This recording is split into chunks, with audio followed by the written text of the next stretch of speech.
રાજ્યમાં બીએલઓની આત્મહત્યાને લઈને પરિવાર સાથે રાજ્યના શિક્ષણ મંત્રીએ બેઠક કરી સરકાર પરિવારની માંગ પરત્વે યોગ્ય કરશે તેવી સાંત્વના આપી। પરિવારજનો શિક્ષણ મંત્રીની સાથેની મુલાકાત બાદ પરિવારજનોએ સંતોષ વ્યક્ત કર્યો છે અને હવે મૃતદેહ સ્વીકારી અંતિમ પ્રક્રિયા હાથ ધરાશે, અંતિમ ક્રિયા હાથ ધરાશે।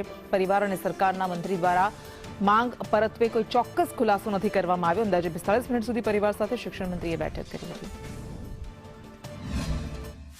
સમગ્ર ગુજરાતના શિક્ષકો છે, એ મારો પરિવાર છે, ત્યારે મારા પરિવારને આજે જે દુઃખ આવ્યું છે ત્યારે એ દુઃખની ઘડીમાં એમની સાથે પડખે ઊભો રહેવા માટે હું આજે પરિવાર પાસે આવ્યો છું। જે અરવિંદભાઈ પોતે ખૂબ સારા શિક્ષક હોવાની સાથે સાથે તેમણે બીએલઓ તરીકે પણ ખૂબ સારી કામગીરી બજાવી છે, કોઈ ફરિયાદ પણ હતી નહીં। આજે એમના બાપુજી શ્રી મૂળજીભાઈ પોતે પણ શિક્ષક છે।